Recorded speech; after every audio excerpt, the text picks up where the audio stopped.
I'm your host, Dr. Spencer Nadolsky, and with me today I got Amber Huett-Garcia, who is an obesity advocate and also has worked on multiple levels with the OAC, the Obesity Action Coalition. So welcome, Amber. Thank you so much for having me, Dr. Spencer. Yeah, you have a very specific expertise about advocacy for those living with obesity. We kind of wanted to talk about how that's changed over, probably the last decade or so, because I was in med school in 2007 to 2011, and then started going to like these obesity conferences and big time paradigm shifts over the last decade. So I'd love to get into some of that if you want Yeah, to. yeah, that sounds great. Um, I think I'll say my experience is informed by my own journey with obesity. So I was 101 pounds in kindergarten, so I never. I come from generational obesity. Everyone in my family has what would be considered class 3 obesity. Um, I I have had multiple a combination therapy over my life, but I've lost 245 pounds and I'm maintaining that through bariatric, both non-metabolic and metabolic surgery, pharmacotherapy, mental health care, just really like a whole team of folks that I've had to surround myself to address all of the, um, really, I would say complications, but all of the impacts of obesity. Yeah, so the kind of a total multidisciplinary care package. Absolutely. And that I think over the years, even so, bariatric surgery is a good example of being framed as sort of a last resort, end of the road. And we know people who have a complex disease may need interventions over their life. There are big environmental factors. There are like body changes, a number of things where weight reoccurrence happens. And so knowing that you're not at the end of the line has been really reassuring for people, particularly who have, you know, this is chronic for them. Um, and I talk about obesity care as looking at it as a spectrum. So you're going to move along that and get the care that you need.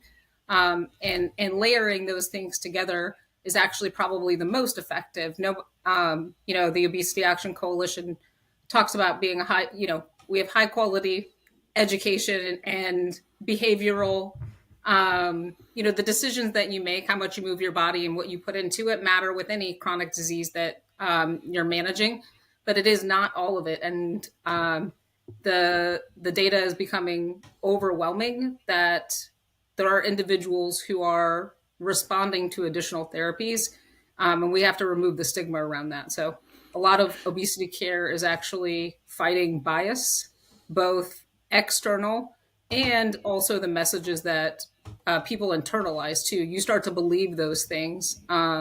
Say if like you hear it's about willpower or you just have to try harder, and I would liken that to where we were probably 20 years ago on mental health. And we know it's not a matter of thinking positive thoughts, that there are actual things that work, and there's no prize in the struggle. The prize is your health. Yeah, why should we make it harder? And you don't get an extra prize for being miserable. No. And so you went through this journey yourself and then decided to get into advocacy. Yeah, I honestly kind of just fell into it. So about 13 years ago, I read an article on a major news platform about a young girl who had bariatric surgery at 13, and I made the mistake of reading the comments. Oh And, gosh. and I really just Googled organizations that were working on it. And when I found the Obesity Action Coalition, I joined as a member in 2009 and just kept showing up saying I'm really interested in. They had less than 10,000 members. It was really considered niche.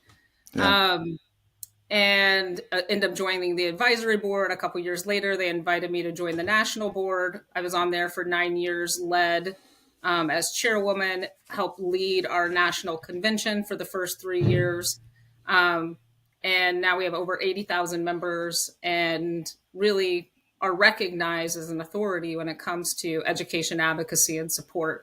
I think that's really like being mad about something and then doing something about it is like the recipe for advocacy.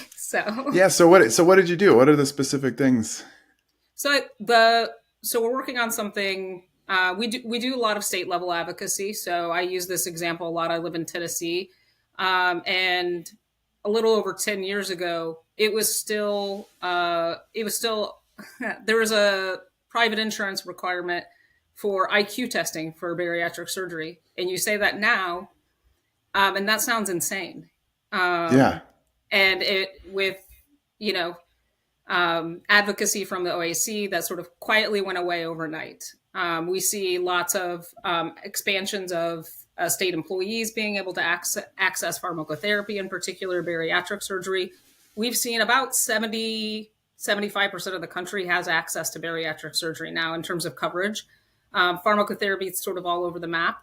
The big thing we've been working on really for 10 years is the Treat and Reduce Obesity Act. So it would be legislation to expand Medicare to provide our most vulnerable citizens access to not just pharmacotherapy, but really, if you are struggling with your weight and you're not you don't have the requirements that, or you do not want bariatric surgery, you actually can't go see a dietitian, an exercise physiologist, unless you are otherwise sick. And we believe that anybody who wants to improve their health by addressing their weight should have access to those experts. So somebody who might just say, I want to reduce my hip pain, they should be able to go see a dietitian or someone who can teach them how to exercise safely, right? Um, and the important thing about that legislation is that Medicare will set the standard for private insurance. So what they do, companies will follow. Yeah. We have made traction on it, but it is honestly frustrating to keep reintroducing it. So if you have a member of Congress that you have a good relationship or don't, or you want to start reaching out to your member of Congress, saying if they've signed on to the Treat and Reduce Obesity Act is a great step to take. And what do you think the underlying cause of them dismissing it, throwing it out? I think there's some bias. There's some mindsets around um, we're not going to treat our way out of this. That there's still a focus on prevention, which doesn't help the 100 million plus Americans who are already affected by obesity. But then there's also the cost associated with it.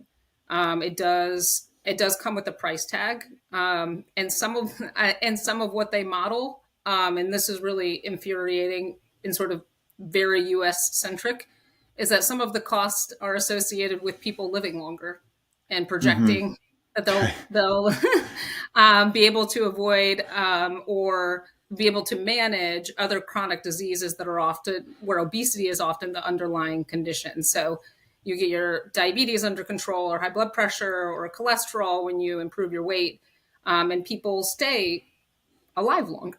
Yeah. So but I think with obesity, advocates are often positioned to have to make an economic case for it, but we don't actually do that with other chronic diseases. We treat them because that's the right thing to do and because science tells us it works. So Yeah. that's actually our members of Congress who need to figure that out, and know the message they're sending when they say we don't want to invest in something that's going to extend your life. Um, and we have enough people affected by obesity that I say all the time, if we had 1% of people call their member of Congress, we would have TROA passed this legislative session. This, Mm. um, Yeah. What I always read is about they kind of consider weight loss as a vanity issue. That was kind of the underlying issue in the past. And so now at least they're saying, well, maybe people would actually live longer, but we don't think about that but yeah, chemotherapy, anti-cancer drugs, we don't think about that. We don't think about insulins, and managing those diseases or conditions. So I believe a strong stigma and bias against those with obesity because we think we can just kind of willpower our way out of it. that's right. That's right.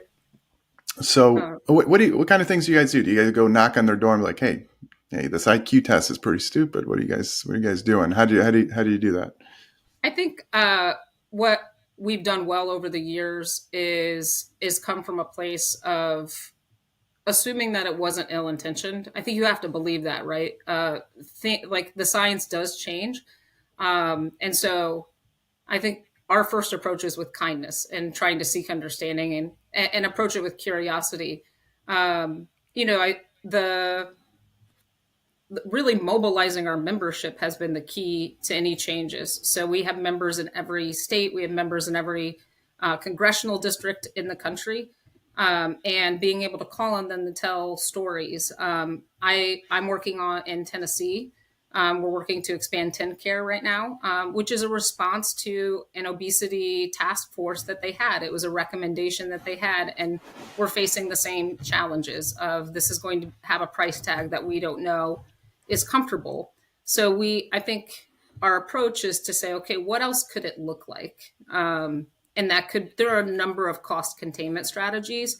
How do we get this out there to maybe our most vulnerable populations? We don't want to bet against ourselves up front, right? We want access for everyone. But if there are, I think one of the big things is there's a disagreement on utilization, particularly in pharmacotherapy, is they're going to tell us 25% of people want medication. And, we struggle with compliance on things like diabetes, like people proactively going to their doctors. We know it's more likely in the single digits, not a quarter of the population. So how do you have a test group that you could say, okay, once we expanded access, who took us up on that? Who actually sought care?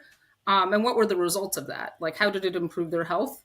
And so really it's baby steps over time and building relationships.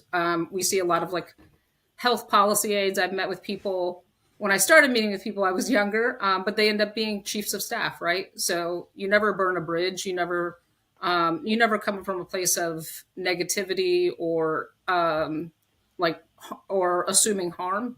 Is that we often walk into offices knowing more about obesity than they do, and coming from a position of authority, both from lived experience, but also, consuming the changes in science over time. So I would say telling your personal story has gone farther for me than any report that I could put on the table. And I've had legislators go, well, why do you care about this? And I said, well, let me tell you why. And I talk about all the benefits in not only my health, but, career productivity, how I'm raising my daughter as a mom now. And those have generational impacts when you give people access to tools that we know are effective, and that they can do something about. Yeah, it sounds like kind of standard like marketing. You can show a randomized controlled trial showing certain statistics, and that's fine. But if you start hitting on emotions and personal stories, I think that's really powerful. And probably not going in and calling them idiots. Why aren't you guys doing this? Probably doesn't work. I know social media, I like to poke fun at some people once in a while, but like when you really change people's mind, it's because you have that open mind, like you said, an open heart, and just be like, okay, what is this person thinking? Let's just talk through this a little bit more. Some people won't change their minds, but I think a lot of people will, and it is changing.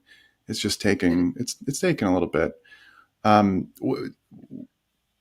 do you think the TROA will get passed? What do you think?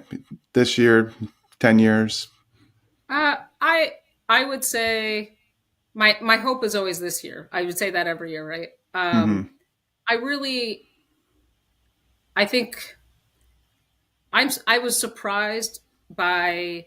I thought COVID would shed a light on how serious obesity is, and really really putting it in, talking about it as a health risk. And it didn't really change the conversation as much as I had hoped. We had a lot of sort of weight gain, a lot of fat phobia came out of that, to be honest. Yeah. But I do think there was a group of people that are more aware. Like they slowed down during COVID, right? And they saw that there was access out there.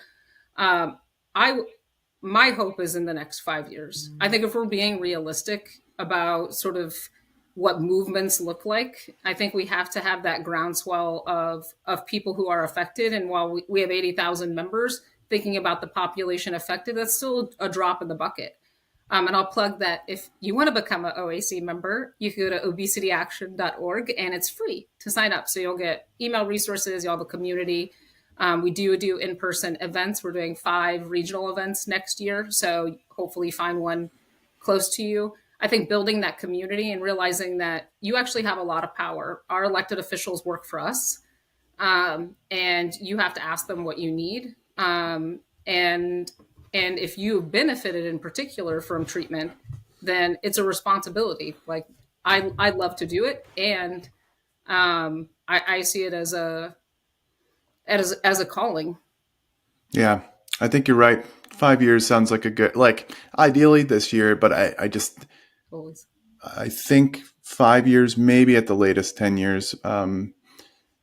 There's been big shifts. I mean, like still, I mean, we have doctors that just think you don't need a medicine. You need to eat some chicken breasts and spinach, and like, and go outside and go for a run type of thing. I mean, like I still see it. I still hear it. So the fact that Sure. I don't want to crap on other doctors. It's just how they were, it's a system issue. So, um, but things are changing. People are starting to think of it more of a chronic disease and a treatable one at that. And it is what you said before at the beginning is it's a false dichotomy. We can try to prevent it while also working on treating it.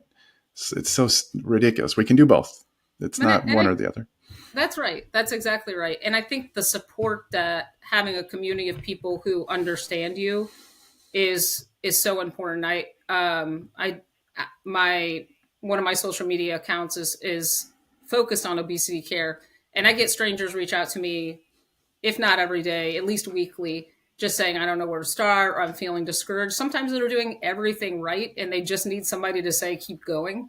It is really, even when you know what to do, and you know what is out there, it is still really hard to navigate, right? So coverage does not always mean access. So you could have coverage for to see an obesity medicine provider, but if you don't have one in your, within a 60-minute drive, it doesn't matter, right? So how do you get access to um, a medical team that understands you? And I think people, I'll say women because it's overwhelmingly women that reach out to me. Is you set the boundaries with your medical professional, and so don't assume that if they've said something that has offended you that they know. Again, kind of with that open heart. But if it doesn't change, you have the right to change your medical team. Yeah. I have fired doctors who continually spoke to me in ways that were insensitive to downright almost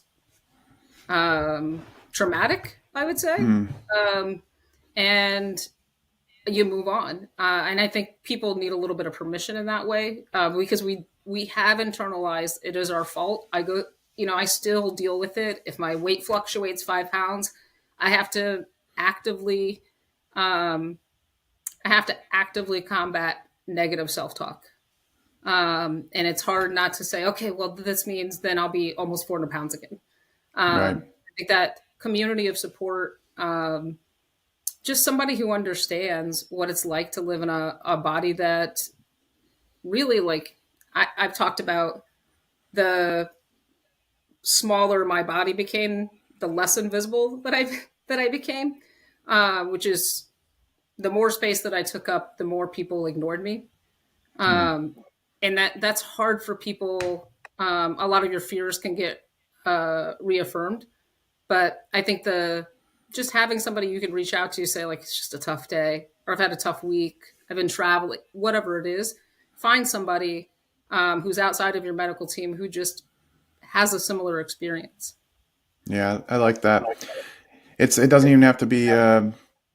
It's sometimes family members can be the worst, but if even Actually, we friends. did But a bias survey and people identified family as the number one source of bias. So, yeah, isn't that amazing? yep. So I find like actually online communities where people are going through the same struggles, they tend to be the best. I don't know if that's what you found in your Yeah, study, absolutely. but And I'd that's say like our in-person meetings, there's always this sense of going to family. I would call us our most engaged OAC members. But we have new members, people who come for the first time, and we've been doing this for over 10 years. And they will say things like, I haven't danced in public in 20 years. And they've for the first time felt safe to be themselves, or No. they tried an exercise class, or really in a lot of ways we don't feel welcome. Sort of the social impacts of obesity don't get talked about a lot, but I would really say when people interpersonally connect over it, the way they are treated is actually probably the first thing they talk about over their health. So it is important. Yeah, it's right there in your face, and it can touch on your emotions more than a biomarker can. Sure. Maybe pain, of course, Yeah. Yep. like I didn't have pain for the first time in my knees walking around. I always hear about this. It's always Disney World, whatever reason. It's Disney World because there's lots of walking, and a lot of people like struggle to walk Yeah. a lot. And so when they finally lose the weight, it's the pain. But you'll remember. You won't remember your LDL cholesterol and triglycerides and blood sugars as well as you'll remember how somebody treated you. So Yeah. Yeah. that's good. That's good to know. There's some other things. I mean, obviously, you went through your own personal journey, like relationships with partners, and like getting more attention or whatever different attention, I suppose, that I hear about all the time from patients, and it would be nice to have a team or people to talk to go through, talk through those different scenarios, because obviously that can play a major role in your quality of life that again goes beyond biomarkers that Yeah. people don't talk about. So I don't know if you have any insight there, but I hear about, Yeah. partners. No, I Yeah. think relationship changes. And I don't know who did the survey or study, but that divorce rates after bariatric surgery are really high. Mm. And I I don't know that relationships have changed. I think the way that we feel about ourselves has. So it may be things that you were willing to tolerate or maybe believe that you deserved, kept you in relationships where there's some external validation happening. You go, wait a minute, people see me in a way, sort of going back to that invisibility that I talked about. Is like um, I'm being treated as an equal here. Like I get a lot of questions about getting a lot of extra attention, or like I'm not sure what to do with it. And I say this sort of as a joke, but and it's overwhelmingly women, is that you have it all now. I said you have figured out how to. I said you have a great career. Like you've developed a sense of humor that and an ability to withstand criticism at a level no one has, and now enjoy it. Like enjoy it, set boundaries for it, of course. Like don't let it like erode who you are or who you think that you were before. But step into your power a little. If you're getting noticed in rooms, then use your voice.